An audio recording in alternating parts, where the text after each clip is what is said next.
I'm Greg Stoller, and this is The Language of Business. Today, we'll discuss the business plan's industry and competitive analysis section. This is where you focus on what the industry trends are and whom you'll be competing against. The goal is to identify an unmet business opportunity. Use a funnel as an analogy. Begin at the mouth as the entire industry you'll be operating in, then gradually funnel down to the individual sectors making up that industry. It's in one of these sectors where you'll introduce your new business idea. How detailed should you be? Some experienced entrepreneurs know how to whet the reader's appetite and use the strategy of less is more through a series of bullet points. Others believe in making their case almost like a lawyer does in a courtroom, methodically, step by step, impressing them with their industry knowledge.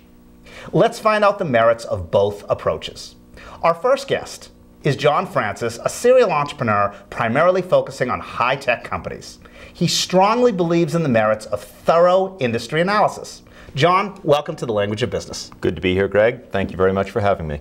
So what startup are you currently involved with? Well, I'm doing two things right now. One of them is a pure startup called Test My Pitch, and the other is quite the opposite end of the spectrum. We're doing a lot of work with Red Hat. And what is the difference between the two? Well, it's very interesting. Obviously, one is a is a $1.5 billion company this year. One is a pure startup. So in the pure startup's case, one of the challenges, right, is you really don't have an established market yet. You're still trying to ascertain who you're selling the product to. You have an idea, but you don't have a fixed market yet, and you don't have marketplace feedback. And what areas of technology do each of these two startups cover? Well, Test My Pitch is really a cloud-based validation of a presentation. So and by a presentation, do you mean a PPT? Do you mean something? Literally like we're doing. It would be, you could literally present, your presentation. You could just stand up in front of your camera at your home or at your office and have your presentation validated or verified along a series of criteria. And the second one? Well, the second, as I say, is less of a startup and really more of trying to appeal to some startups on behalf of a $1 billion+ company. But for the benefit of our viewers, what is Red Hat and sort of what technologies do they cover? Well, Red Hat is the industry leader in commercializing open source software. Okay. So going back to the first one, Yep. Test My Pitch, how do you assess the industry attractiveness of this type of technology? Good question, because it's in a case like this where there isn't a direct competitor, what there really are is a series of other players that have things that overlap a little bit or that do some of what they're trying to do. So what we've tried to do is several things. One, we are the audience, if you will. Everybody involved in the company management team or? The management team and the advisors are all people who have been entrepreneurs and or have been involved in would-be prospective users of the service. Two, we went to some gatherings of people that would be the target audience or representative of the target audience, and we circulated a number of surveys to those people. Secondly, we also have built out an alpha stage version of the product to try and validate what the product does and the user experience associated with it. But how much of this is going for marketing and how much of this is going to test the industry's attractiveness?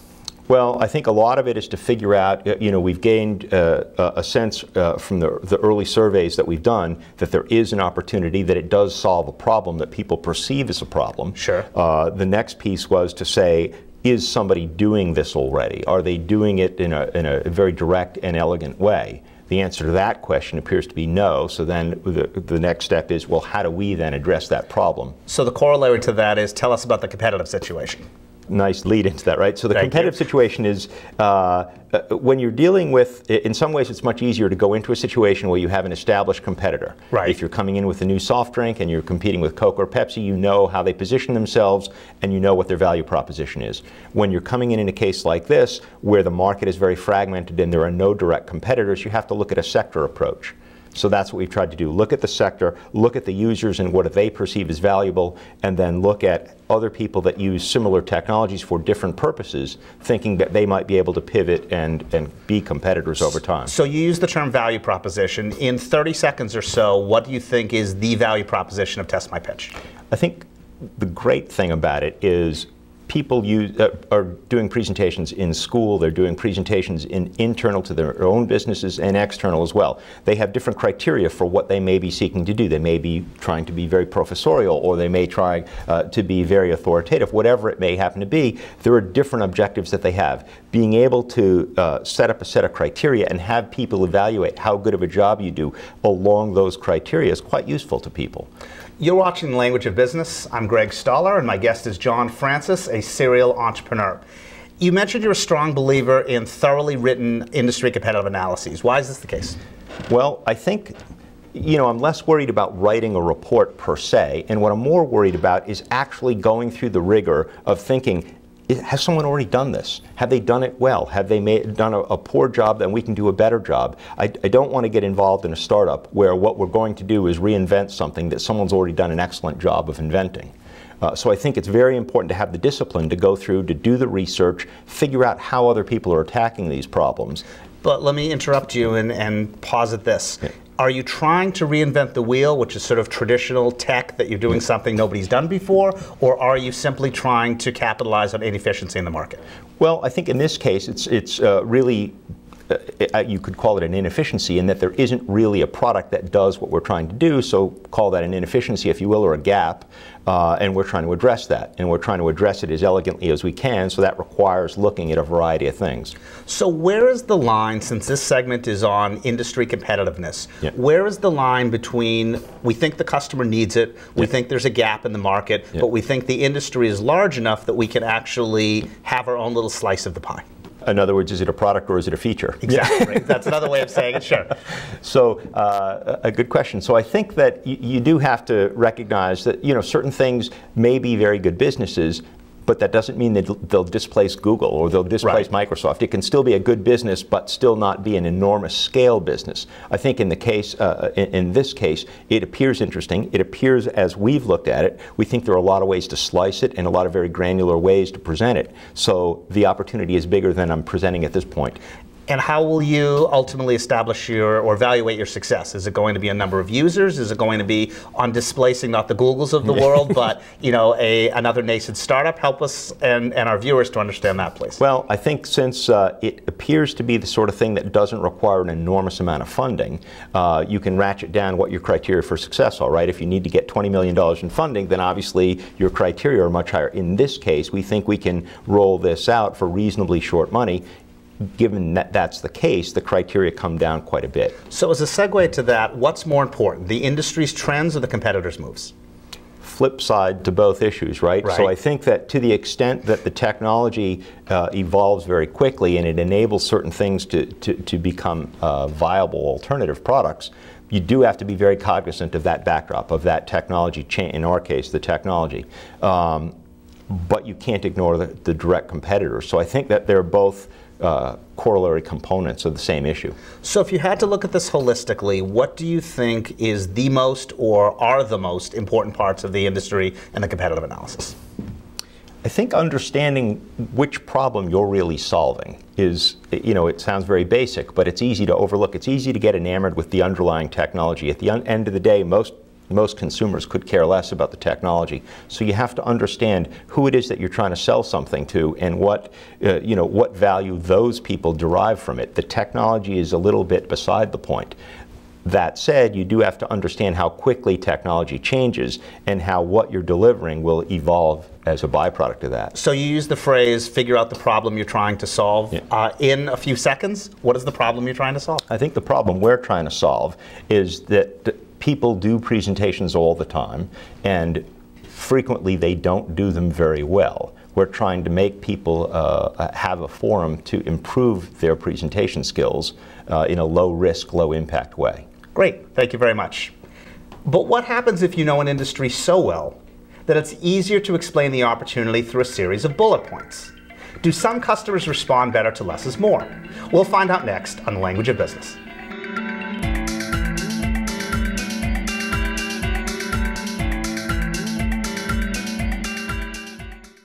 When I was young, I dreamed of being a cattle rancher. I wanted to be a professional basketball player. Children have many hopes and dreams. But there is one thing that all children grow up to be: citizens. Hello, I'm Justice Sandra Day O'Connor. And I'm Congressman Lee Hamilton. Young people are the future of our democracy. But they won't just wake up one day and know how to run this country. Each generation of citizens must be prepared to do its part. Visit iCivics.org and CenterOnCongress.org.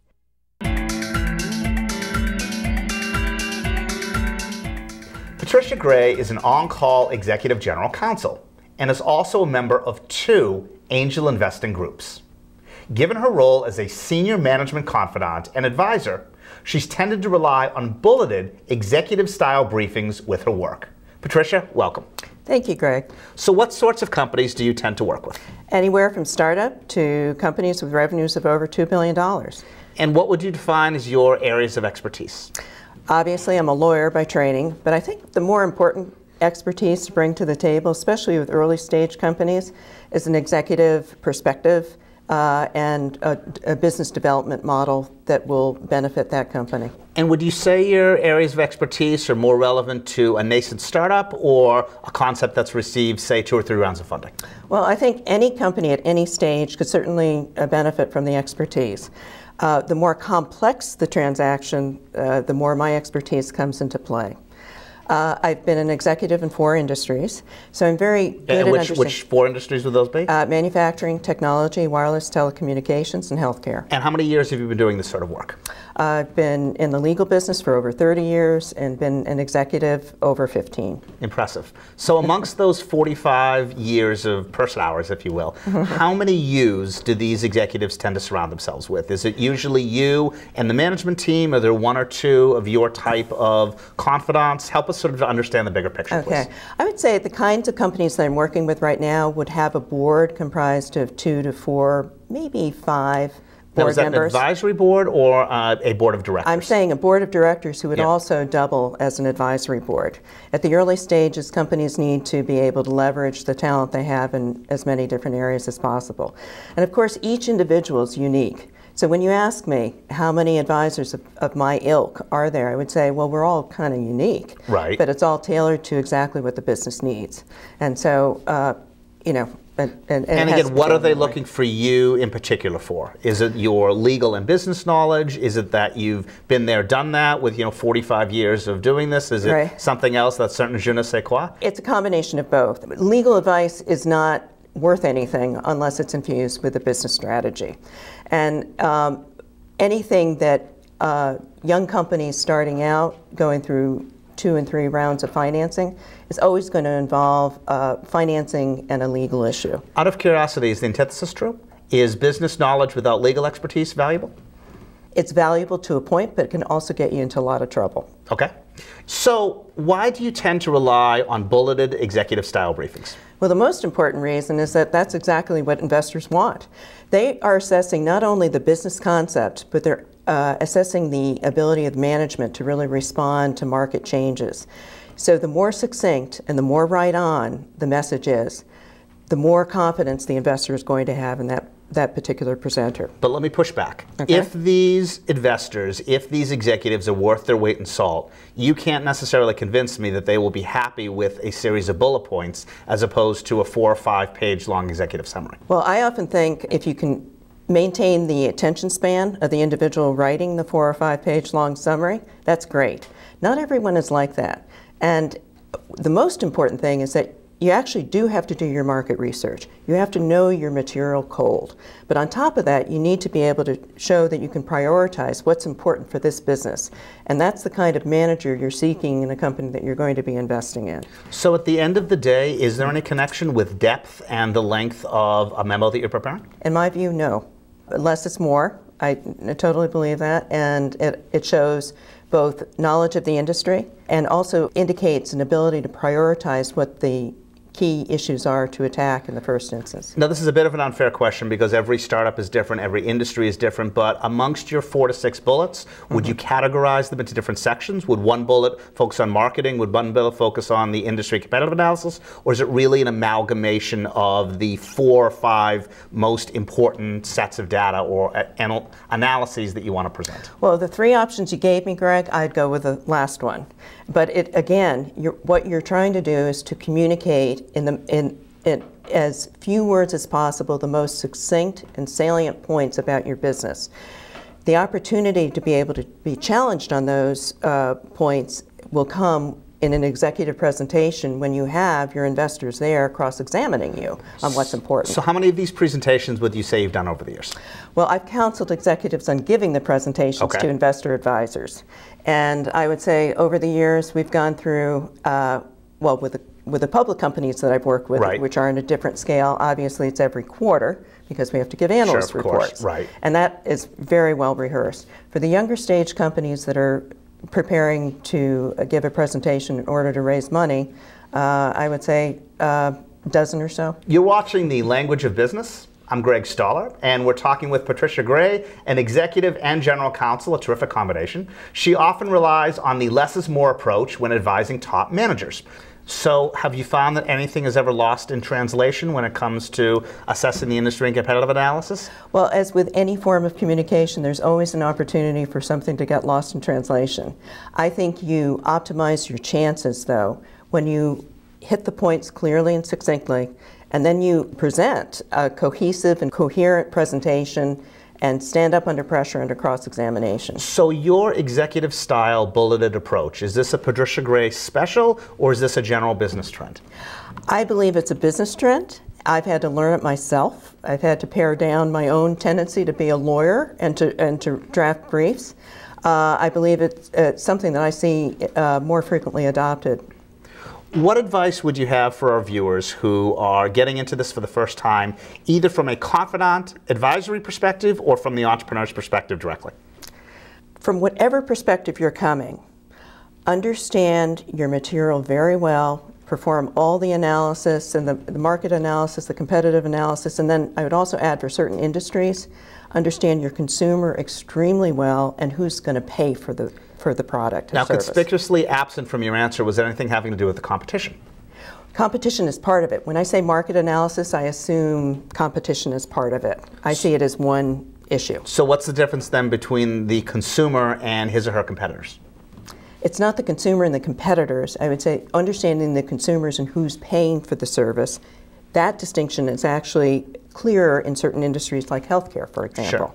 You're not dealing with an individual consumer, you're dealing with a consumer who happens to be a patient, and then an independent agency who is going to make payments, reimburse a hospital, or actually pay for the drug that's being purchased. What are 2 or 3 of the largest oopses that you've, that's a technical term, by the way. What are 2 or 3 of the largest oopses that you've seen over the years in people who do this really poorly? Lack of preparedness. Standing up in front of an investor group and not being able to answer the questions and clearly showing that they're not really on top of the material. And flipping the coin, the 2 or 3 biggest sort of best practices? Best practices, the inverse of what I said, being very well prepared, understanding your audience extremely well, and being flexible. Really listening, being in the moment and understanding the questions that are being presented at the time and being able to respond to them. And from a startup's perspective, where do you think you ultimately add the most value? As an attorney or as a confidant? I think there should be more confidence in the world and fewer attorneys, frankly. But the confidant is really the overall strategic advisor who will blend a whole history of experience and combination of specializations to help an executive. And do you find that these executives are telling you things that they truly are not telling their staff, even their executive staff, or even dare say their board members? That's the true sign of a confidant. Of a confidant. And basically, an executive needs to be able to brainstorm, bounce ideas off, and feel free, just like an individual would speak to a priest of sorts. Sure. To know that they can share something in confidence and test out ideas and to feel open and free about it. Sort of like an executive coach type Absolutely. approach. Thanks, Patricia. Now that you've watched 2 different approaches to writing the same section of a business plan, let's meet an international entrepreneur weighing the pros and cons of both. Leo Brea from Caracas, Venezuela, next on The Language of Business.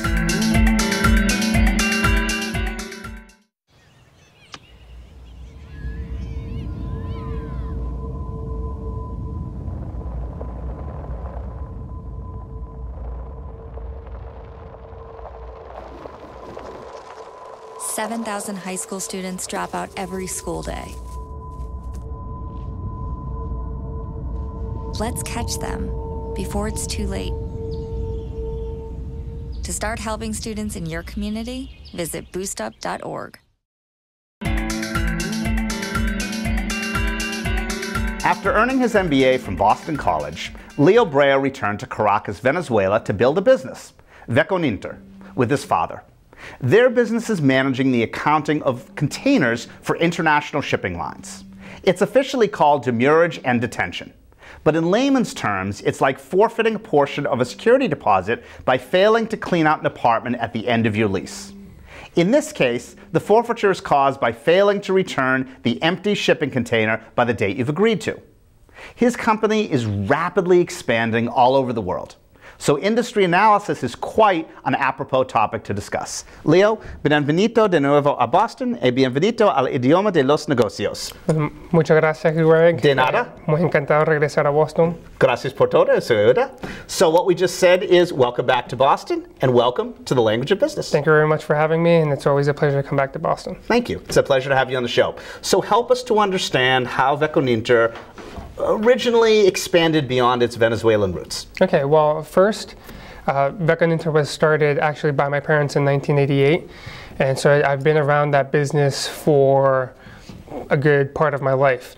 Now, when I came to do my MBA here at Boston College, we were actually presented in 2006 with the opportunity of opening up in Central America, Costa Rica specifically. So that was actually the first time that I was involved from the business standpoint with the company. And had you graduated yet, or were you in the midst of your MBA still? I was actually finishing my first year, so I was still in the midst of my MBA program here at Boston College. And did you do your summer internship down in Caracas, or were you focusing on another industry as you were on campus? I was actually focusing on another industry, but because I knew that I wanted to go back after the MBA program, I felt it was a good opportunity for me to start learning about the business. And at the same time, what we started seeing, because of the complexities of doing business in Venezuela, we felt that was a good opportunity for us to diversify that risk of simply having all our eggs, if you will, in one basket. So you graduated, you went back to Caracas. It was sort of old traditional school with your father, new something high-tech with you. How was that first month or two? That's a very good question. Definitely, you have a generational gap. Right. I'm coming from, let's say, a more American educational background, and my father, like you said, he actually has his entire life in the maritime industry. So two different viewpoints, but I think that's actually what has made the company grow so quickly, because now you have two different ways of seeing perhaps the same idea, same problem, and it really has allowed for the company to become a stronger company. So you mentioned the word grow 2 times in that last sentence. How do you assess geographies for their industry competitiveness or attractiveness? Well, really, we don't focus on the geography per se. What we've tried to do is leverage the relationships that we already have. The way it works in the maritime industry, at least, is that 1 or 2 people actually manage a large region. We already had the relationship, we just weren't leveraging that relationship. So what we've been able to succeed in is creating or strengthening that relationship with that 1 or 2 people per client, and that has allowed us to strengthen our brand, strengthen our reputation in the region, and they are the ones that are presenting us organically with the opportunities. So are you indicating then that if you have good relationships in place, even if the industry isn't attractive, you're willing to take that bet? Well, we are a company that, as I mentioned, we're very aggressively looking for new opportunities.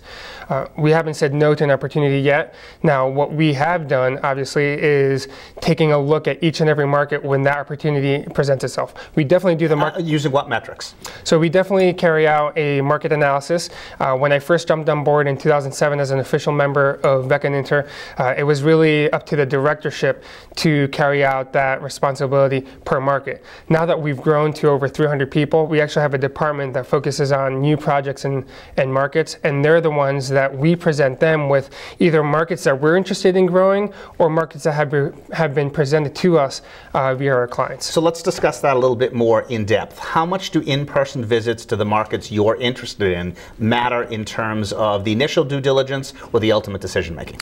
Initially, from a market analysis standpoint, in terms of how much potential revenue there is in a market, that really doesn't require an on-site visit. We can get those figures from our clients, and just based on our international experience now, depending on the region, obviously every market is different, but they tend to be, or tend to act very, very similarly depending on the region. We can kind of estimate what the projections will be from a numerical standpoint. Now, How so? Well, we're talking about demurrage and detention. That's pretty much, as you mentioned before, the overstay that it takes for, or the overstay fine that is required to be paid by the consignee or the importer when they return the container. If we know, for example, what the turnaround time of a container is in the market, and we can get that value from our clients, then we can estimate what the potential benefit that exists in that market. Interesting. You're watching The Language of Business. I'm Greg Stoller, and we're talking with Senor Leo Brea, who's the CEO of Veconinter, a company involved in the accounting for international shipping containers. So after all of your years of successfully doing this, how much of it ultimately comes down to gut feel? Well, I think the gut feel portion, if you ask my father, I think he's actually gotten that down to a science. He's definitely the one that focuses on the gut feel. I mean, he's been doing this for 40, 45 years. I'm still pretty new in the game, and even though you start gaining more experience as time goes by, I'm an engineer by background, came out of the BC MBA school. I still like to have the numbers in hand before making a decision. So, but let's take Jamaica just as a random location, because I know it has a shipping port. How is your father, based in Venezuela, going to have gut feel about Jamaica? Well, a gut feel in terms of what the potential benefit is. Now, when it comes to cultural differences and perhaps even a language barrier, we definitely do try and get some boots on the ground beforehand before we make that decision.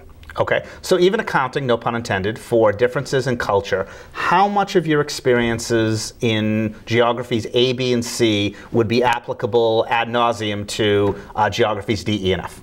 Well, what we've realized, Greg, is that, again, from the market analysis, it's not very complicated to understand if the potential benefit is there and if we can exploit that benefit. Where it really becomes tricky is trying to understand and ascertain what the cultural differences are. And the cultural differences really doesn't have much to do with the language barrier. Quite frankly, the language barrier, at least from our experience, is one of the least important or easiest barriers to overcome. But when it comes to how to do business in each and every market, even if you speak the same language, that really becomes much more complicated to understand. So in times that results have fallen below expectations, how much of it is attributed to poor planning versus inadequate implementation?